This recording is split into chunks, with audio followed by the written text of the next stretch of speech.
So, Tinia Pina, founder and CEO of Re-Nuble, thank you so much for joining me on the Vertical Farming Podcast. Anytime. Thanks for having me, Harry. We're going through the ups and downs and the ins and outs of security and privacy online. Prior to hitting record, we were having some issues with this platform, which I think we got resolved.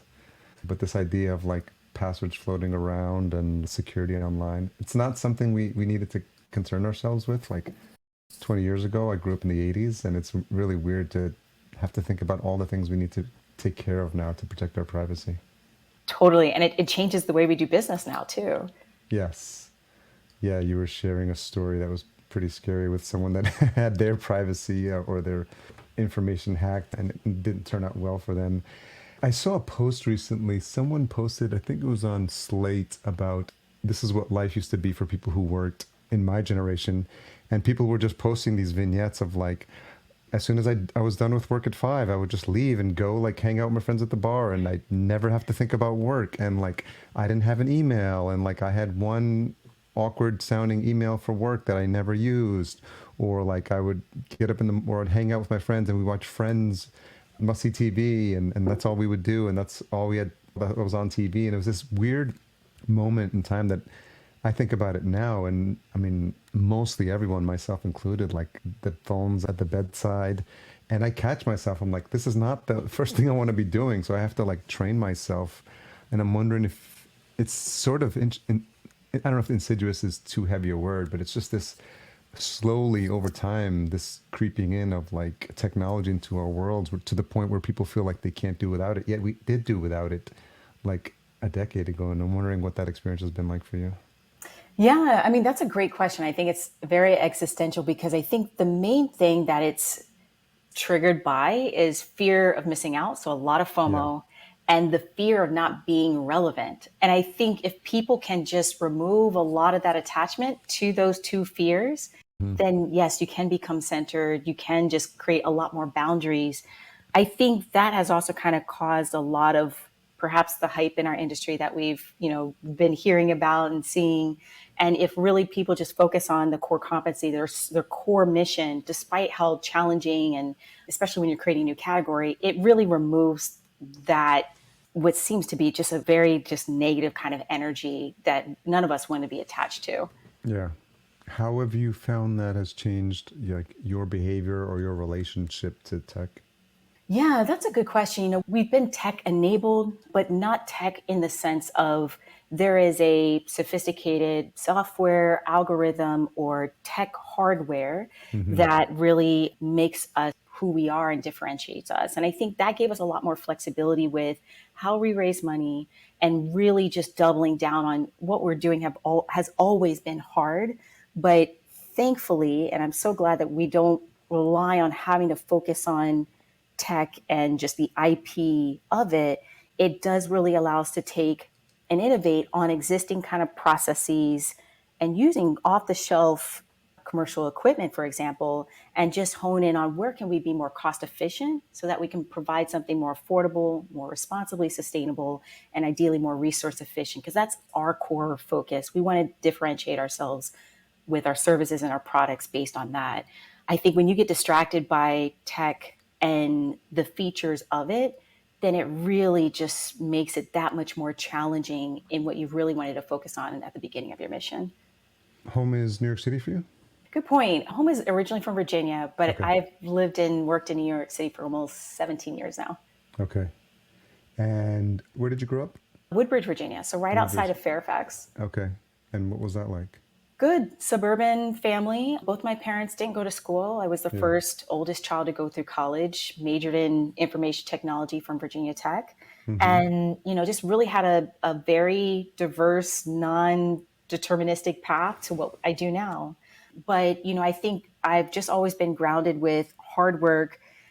Things have always been hard in the sense of what I've pursued. And when you add manufacturing on top of agriculture, Hmm. you really need to have thick skin to just stay focused on it. So I think a lot of people didn't think I would last this long, but I'm here to prove others wrong. What was your first experience with New York, or your most memorable? I would say my first experience was I had my first panic attack in the city. Oh, really? And Interesting. it was putting too much money down for an apartment that was about to get swept underneath my feet. And I think, New York City, and I'm sure there's other cities similar to it, Yeah. it definitely hardens you, Yeah. but it hardens you in a way that like you are so much more respectful of other people's time. So I'm Mm. that much more efficient with phone calls. Yeah. And I appreciate community because you can get really lost in a numbers game rat race here. What do you do to keep yourself centered?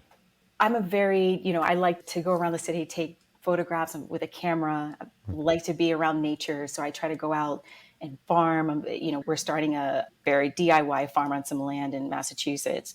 And that's my first foray. I own that I don't have a farming background. Yeah. Maybe my Yeah. ancestors did, Yeah. right? Yeah. Yeah. But that's where I also really appreciate it more because I can be that much more experimental.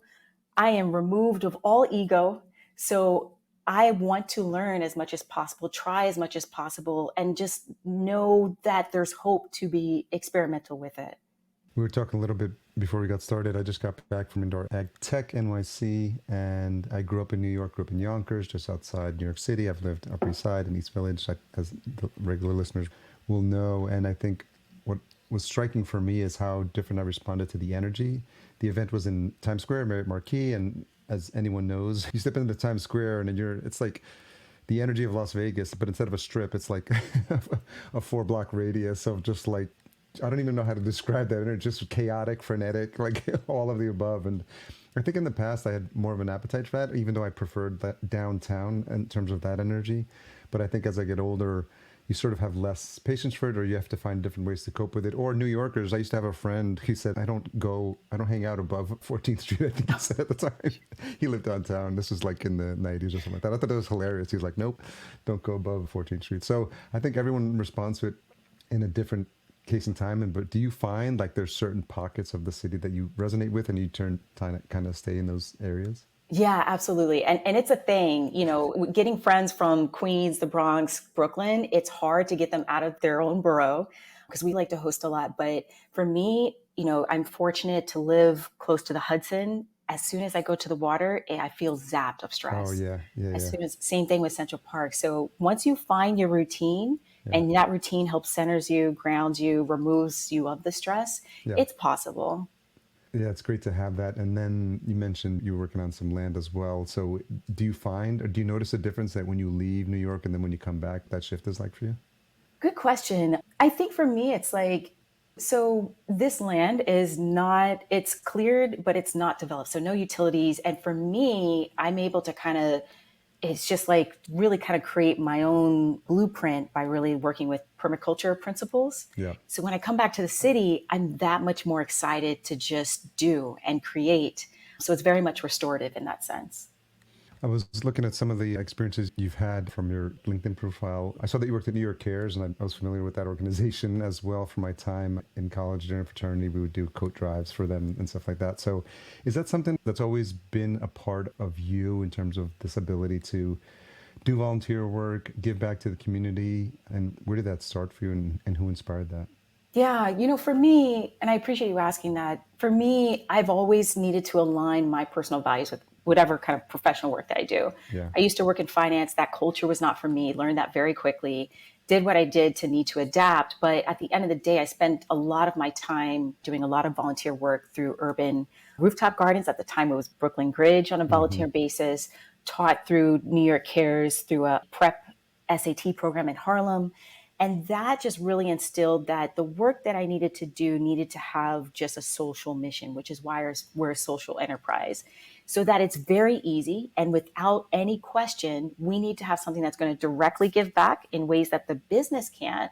But also, I can feel good that we're creating this shift for society, whether it's rethinking on how things are used or how food is produced. And so that's what allowed me to kind of go this long. Yeah. There were many points in the business where I should have given it up. And I had like a negative 666, as much as that's indicative of things that you would not think are good.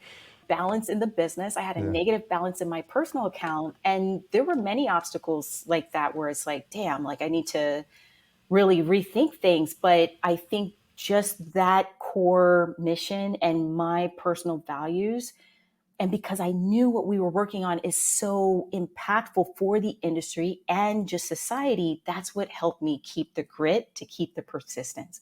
If I didn't have that, or if it was just a quick exit type situation, I wouldn't have stayed this long. Where do you think you learned that from? Good question. I don't know. I think it could be something that, just I was kind of have by birth those traits. But I also think that my parents, I didn't really have like security net to be able to experiment. So anything that I started with this much risk, I had to really fully commit for more than just the opportunity itself. And I think that's what really perhaps did it for me. When did you start to become more interested in the world of agriculture? I saw, there was a collective you joined and even Oregon Tilth. So how did that get on your radar and how did it start to pique your interest and get moving towards that direction? Yeah, New York City Agriculture Collective, which really kind of the founding members, Henry Gordon Smith and several from Aero Farms and a number of others, smallhold others, I really kind of give credit to Henry to creating the community and all of us really just wanting to create what we felt was needed, but also create this culture that, sensationalized and really made a proud sense of wanting to grow food in New York City.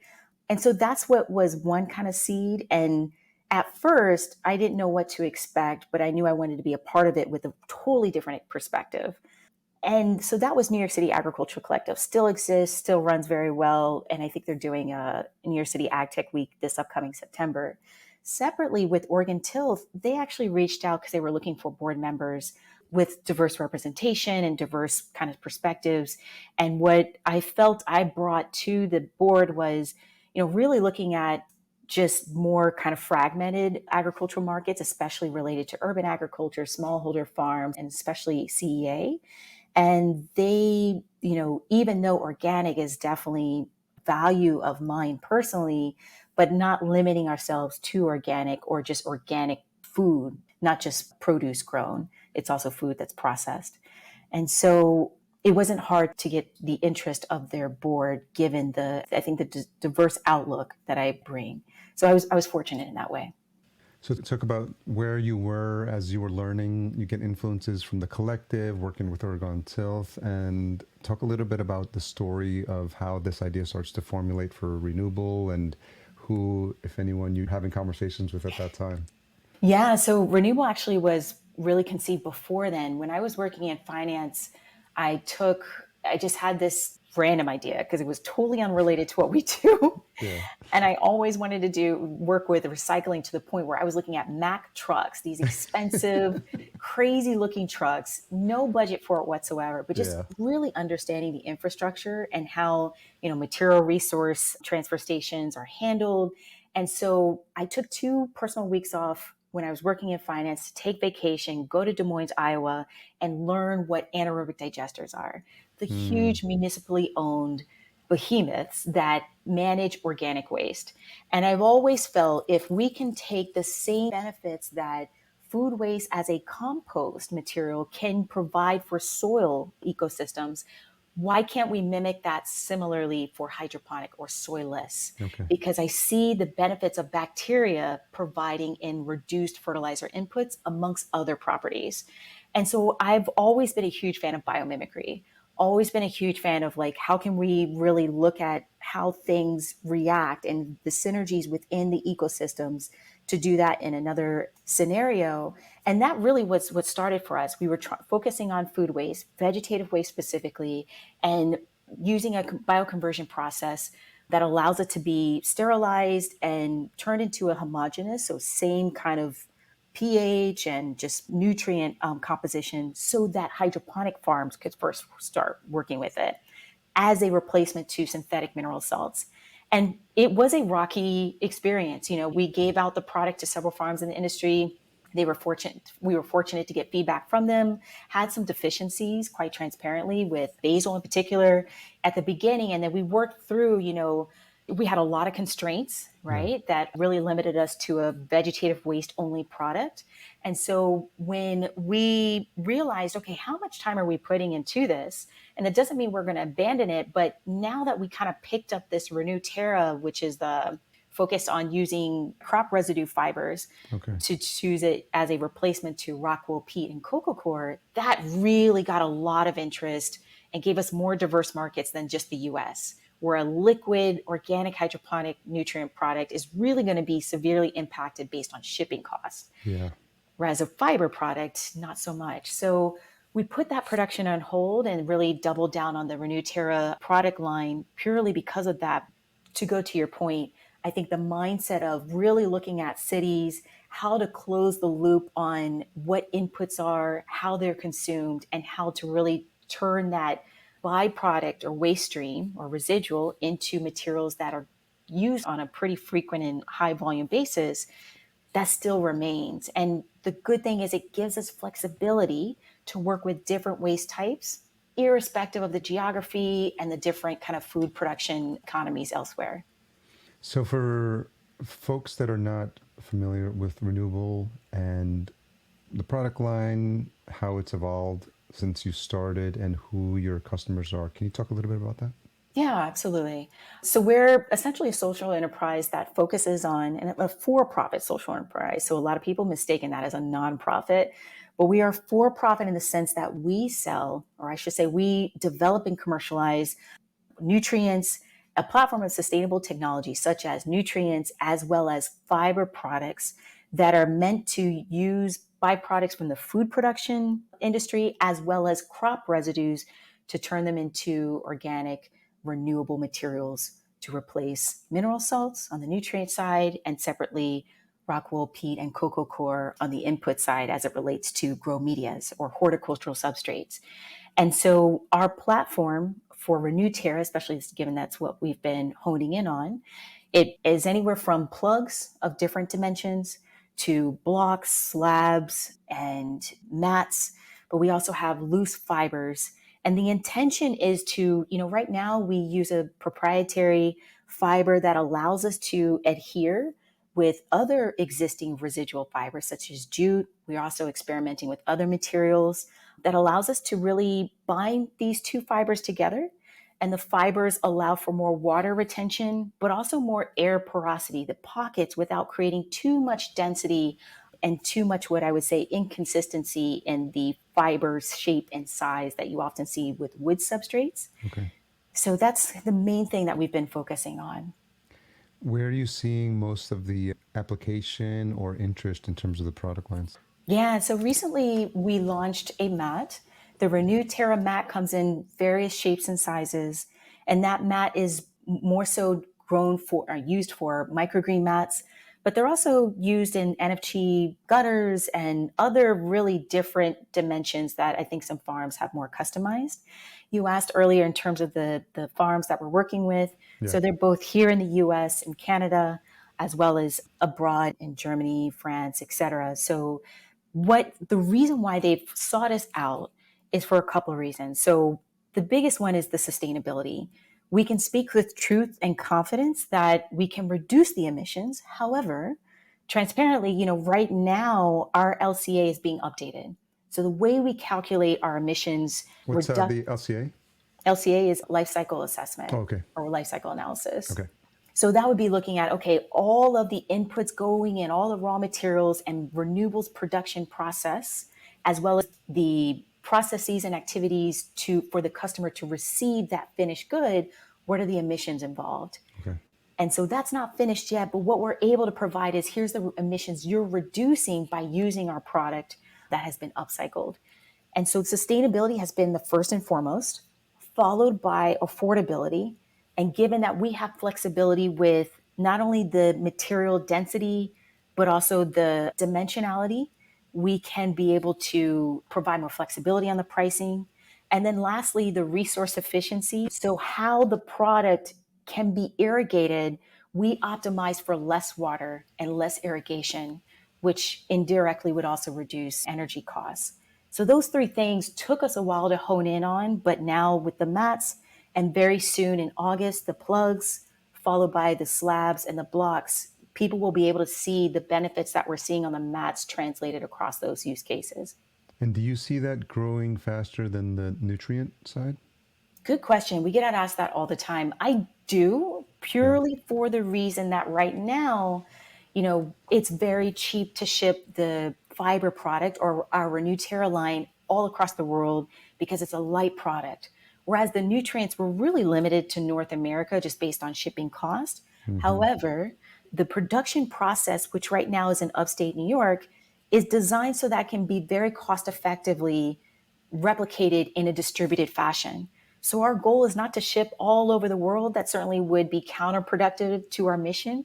We want to be able to replicate it with the strategic partners in other markets where they can take their localized vegetative waste stream or crop residue as a fiber source and turn it into materials that would best be used for farms in that area. What's an example of crop residue? A good point. So in this case, it would be jute. Okay. Jute is used as a fiber in many industries, but the jute fibers is a byproduct often for the first like primary industry that it's sold for. Okay. So then when you're creating the nutrients, was there a challenge in standardizing like the levels of all the nutrients you would have? Because I was thinking if you can't control the distribution or the mix of the vegetation that makes its way into the waste, I'm just curious from a without giving away any secret sauce, like how you determine or how you modify it so that you're ensuring a even distribution of on a consistent basis with every batch that you make. Yeah, no, fair question. So, right now in our upstate New York facility, we do work with a select few of produce byproduct suppliers. Okay. And the reason why they give away is just if they're unable to give it to a farm as livestock feed, then Yeah. they donate it to us. And it's a standardized, waste makeup. Right now, that's broccoli, cauliflower, carrots, peas. Okay. Sometime that ratio does vary based on the day. But the good thing is that we now have an average baseline of what we can anticipate. And we do, add in amendments that are OMRI certified to allow us to be able to dial in a very consistent macro and micro percentage. And how big's the team now? Good point. So there is 10 of us. By the end of this year, we plan to grow by at least 5 to 6 more. Okay. And how has what have been your challenges? Because you started, it looks like you started in 2015. You've talked about a little bit about the highs and lows, black swan events like COVID, I'm sure threw you for a loop. And so can you talk a little bit, maybe a couple of the highs and lows that got you to this point? And obviously there's some stuff that you had to get through to make it here. So I'm interested in a bit of those stories. Yeah, absolutely. So we first, right before COVID, we were about to go to market with a pellet and a nutrient dispenser, essentially. Okay. What that meant or what it entailed was taking the food waste, pelletizing it, putting it into a digester, if you will, that would be co-located at a farm, and that digester turning it into a effluent that would be done at the site of the farm in real time and at the time that they would actually need the nutrients to be available. Because the problem with organics oftentimes is you can release it or irrigate it in a farm system, and that nutrient composition sometimes, depending on how shelf stable and consistent the nutrient composition is, it can have variability. So we wanted to mitigate for that. And because of COVID, it did require a much more complicated supply chain in order to make that product happen. So we had to completely abolish that, which meant we had to completely change our production process and our manufacturing stack.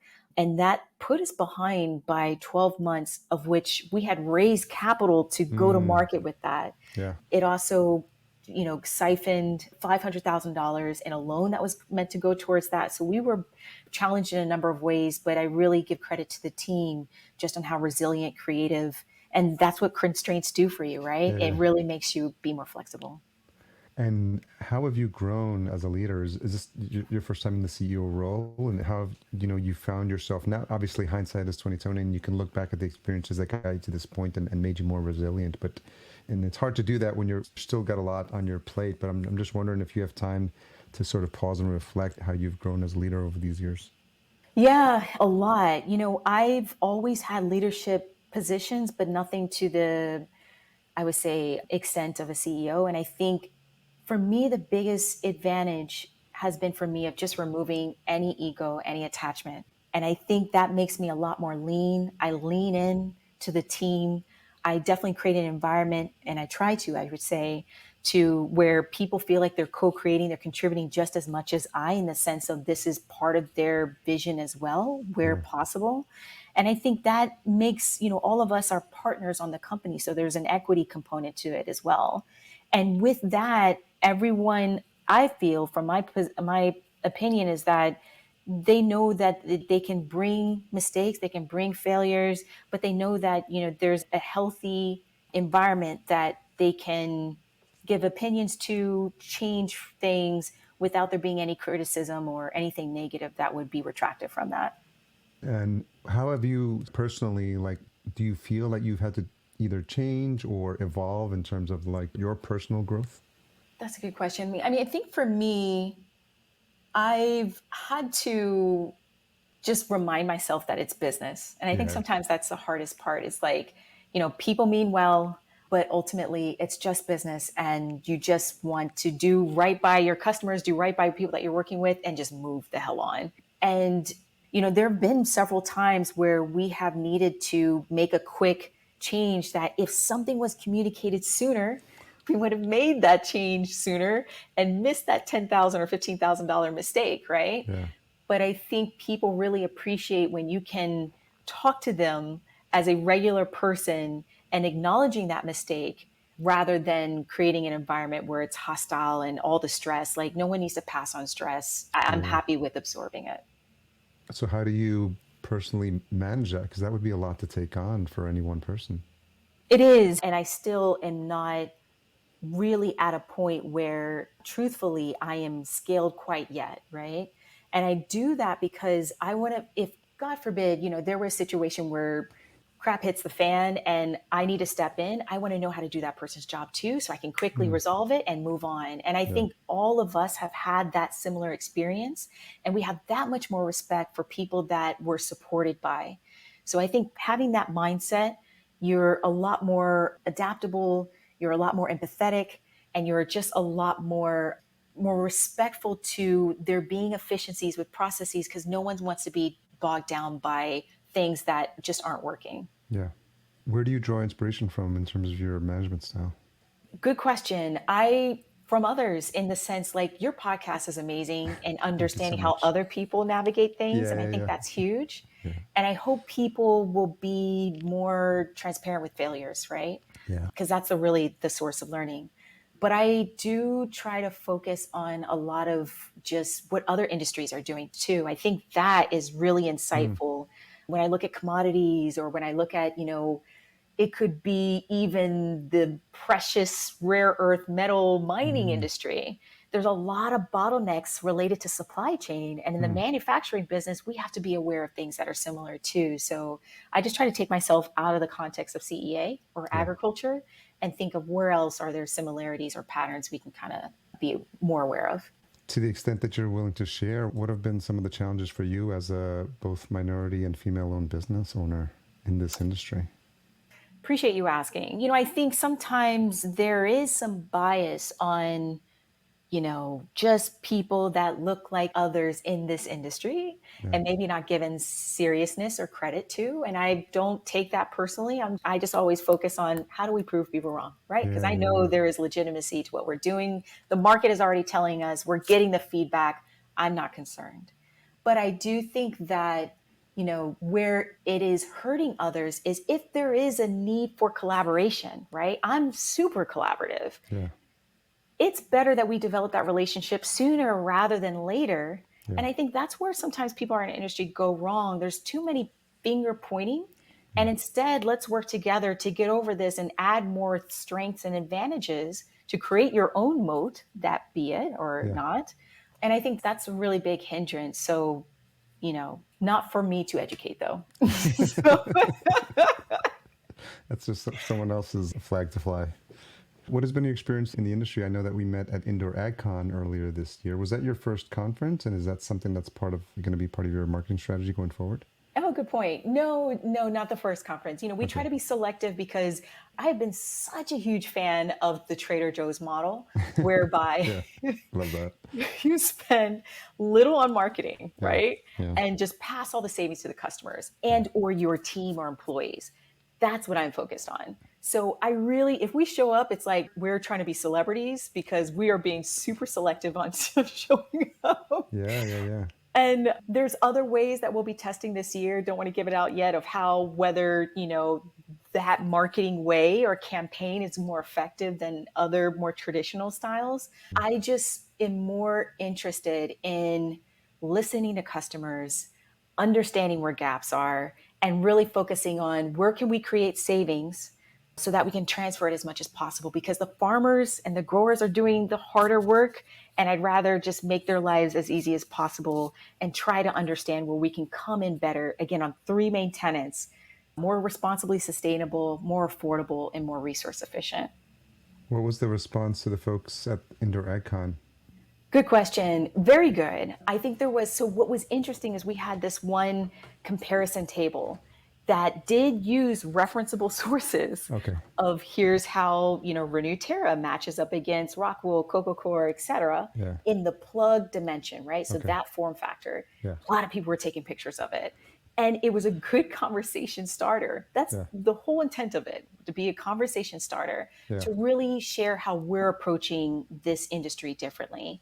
And I think what people realized is when you give them flexibility of irrigation, when you give them flexibility of material type or how big the particle size is, then it just gives them the want to have more kind of ownership as part of this, not ownership in the sense of actual ownership and possession, but Yeah. more of be a part of something that can make a difference in their farm.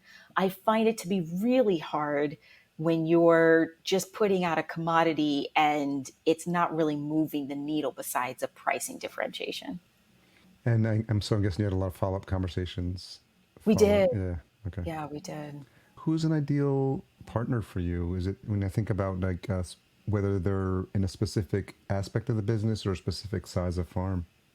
Yeah, good point. So a great case point is, so we've worked with, there used to be called Planet to Plate. They're now 100 acres. Okay. That's a great model of a small size farm.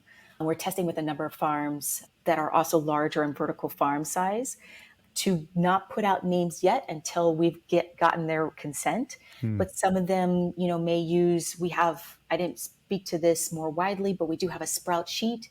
And it's Okay. very interesting from some of the feedback of the farms where they're using this sprout sheet to instead kind of grow their baby greens from. And so it's a Hmm. very different take on how they're using that as opposed to a traditional microgreen mat. That's one example. Another example would be your typical greenhouse farm in Texas that uses an NFT channel and they want to just replace the floral foam Okay. plugs with our Renew Terra plugs. So very soon we'll have those testimonials, but I don't want to give it out just yet without their Yeah. consent. You did post the experience you had with the farm in Glens Falls. Can you talk a little bit about what that experience was like working with them? Yeah. So they are operating, but not operating at scale yet. Okay. That intention with Glens Falls has always been to use our products in their farm, test it against current comparatives, and really see how much more we're moving the needle on sustainability and resource optimization. Because the farm has had a number of just infrastructure challenges on the Mm-hmm. energy sourcing and just sizing of the equipment, we're soon going to be considering a new location to replicate the R&D and the data that we wanted to make available to the industry. Okay. And so we'll be releasing announcement on that soon. But Glens Falls, we still co-manage, and the intention of it is to show for New York State a grow box, 480 square foot grow box within a third floor of a downtown commercial building or Hmm. commercial office space, how this grow box can be kind of retrofitted to expand within the third floor. Are you finding more people in your orbit that were not aware of vertical farming because of their relationship to you, because of what they see you do? Do you find yourself a lot in that educational chair, showing people what's possible? I do, but I also think it depends on which community. So I would say, if I were only speaking to New York State, they're familiar. I Yeah. think in Glens Falls, it's really understanding how hyper local and how we can help augment the produce production through the limited 6 months or 7 months in New York State to really help extend the production of conventional farms in open field in New York Yeah. State. But beyond that, yeah, I mean, I think it's still a little abstract. It doesn't help that there are certainly small farms that are doing it very well at scale. Farm One is a great example in Brooklyn, Yeah. amongst others. But I think just even kind of removing it outside of the city to places like Glens Falls, hopefully we can really show just a very viable, this can exist in peri-urban or rural areas as well. And that was always the focus for Glens Falls Vertical Farm.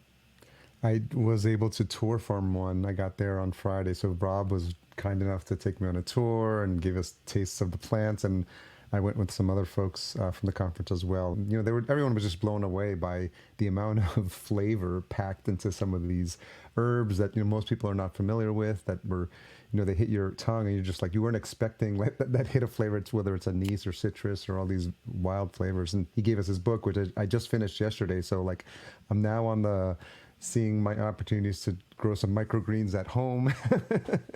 It just kind of kicks off because I've always been interested in and just looking at the different models that are available for home farming as well. As I think this is probably what happens, that people get a taste of it or they experience it firsthand and then they start to get excited about the possibilities of it. I think so too. And they've done a really good job of connecting even street side, like Yeah, your view of the produce or the yeah, flowers, yeah, and then having experiential experiences there. I think it's a solid example. yeah. By the time this episode goes live, I'll have posted some stuff on the Instagram channel, which is really exciting Oh, to see. awesome. So what's a tough question you've had to ask yourself recently? That's a good question. I kind of, one tough question that we're often asked is, and it goes back to our Renew Terra. I think a lot of the technicalities of, okay, well, why does this mat allow for, let's say, higher, we're seeing on average anywhere Yeah. between 21% to roughly 26, almost 30% just increase in yield. So across radish, cabbage, kale, and arugula, Mm-hmm. specifically on the mats. So what's allowing for that? If there's no increase in dissolved oxygen Yeah. or there's no, really nutrients being applied, and we like to say, even though there's more precision and data being gathered on it, is it's really how the fibers lay onto each other. So they're being molded together using heat, which is Mm-hmm. one pathogen kill step for us, but how it allows for more air pockets without creating too much water saturation or too much density as a result of that. And while still allowing for the roots to have quicker kind of rooting, I should say. Yeah. And I think it just really comes down to the fiber selection and how our production process molds those fibers together. However, I think we are experimenting with other fibers beyond jute because jute is pretty biodegradable. It does come with that as a raw material. And so, sometimes the biology on jute for longer maturing plants is something we're still kind of measuring and having analyzed by labs just to make sure that the efficacy that we're seeing really exceptional on the plug side Yeah. for slabs and longer maturity plants are also a strength and not a disadvantage. What's something that being an entrepreneur myself, obviously, there's no shortage of days when you wake up in the middle of the night or you get up and the first thing you're thinking about is your business. And so, is there something that's been top of mind for you with regards to, where your business is headed or, something that you think about personally in terms of questions you ask yourself? Yeah, good point. I think pricing is always the hardest game to play. Yeah. And for us, we really just try to cap our costs as much as possible. But I also think the hardest thing for us is, okay, we know we're adding a lot more value based on the average yields, faster growth. How do we price for that? Mm. Knowing that the farmer is going to have that value realized in their grow or Yeah. production space, but also not price at a premium. That has always been a challenge. Yeah. As we wrap up, I'd like to leave some space at the end of these conversations for any thoughts you have, messages you have, or anything that's top of mind for you as it relates to your colleagues in this space. As you know, like a lot of folks, your peers, they listen to this podcast. And so I've been sort of forming this informal dialogue and let people talk about what's on their mind as it relates to the industry or a message that you have that's top of mind for you. Anything come to mind? Yeah, I appreciate that. I mean, we try to de-risk as much as possible from the heavy metals. We had it in our Renuterra product line analyzed from food safety pathogen. Now we can provide guarantee that is not an issue for us. we are open to all questions, and irrespective of how technical it can be, to help us better understand how to de-risk the product line for growers. And so if there's any questions, we're open. Please let us know. I'm on LinkedIn. You can email us at info@Re-Nuble, RE-Nuble.com. We'll send a sample and share our case studies to date. Right now, they're mats. Plugs will be released in August. So yeah, we're pretty open just to make sure that we're serving and focusing on the right problem, which I think we definitely are. Okay, makes sense. We'll make sure we include all those links in the show notes as well. So as we wrap up, what's your thoughts about where we're headed? There's been so much happening in this space. I've been in it for 3 years now. It's just been exciting to see the ups and downs. And obviously you see all the news that makes the headlines is obviously the closings and people saying, what's happening with vertical farming. But from where you're at, and especially having been in this and riding your own ups and downs throughout the years, like what's your take on where we are and where we're headed? Yeah, I mean, I think I don't fault anyone for what has happened to date. I think that's just part of the maturity or maturation of an industry, right? Yeah, yeah, But I do think that if we remove the hyper ego, the hyper growth, and the hyper money, yeah, then we can scale back and really focus on modularized and small and just really well branded and more specialty, perhaps products to get that premium. yeah, I think that's where our focus should be. And I also think that I think we would be better served if, as a community, as an industry, being how niche we are, we're just a lot more collaborative. yeah, And, I think that helps everyone. Just like there was all this, because there are certainly investors. We know that there are investors, especially given the scarcities that we're seeing, especially in Europe and outside of the US with produce security, that the people just want to invest in what is reliable and consistent from a sustainability perspective, financial, environmental, social, and we just needed to focus. yeah, yeah. Well, thank you for sharing your inspiring story. And I think I love the range of guests that I've been getting on the show. And I'm always happy to attend these conferences to see who's out there and people that I haven't met yet. And obviously, you've been in the space for a long time. So I appreciate your perspective and I appreciate you coming on. And I'm sorry we didn't get to connect in New York City. It was a lot going on, as you might imagine. But I'm definitely looking forward to connect with you at an upcoming conference pretty soon. Thank you so much for your time, Harry. I really appreciate it. And so for folks to connect with you, it's Re-Nuble, re-nuble.com. And you're active on LinkedIn. You shared that email as well. Anywhere else you want to have listeners connect with you? Our website, I look at all the emails that come through. Okay. And so, yeah, best way to reach is website as well. Okay. I appreciate your time. Thanks Of again. course. Thank you.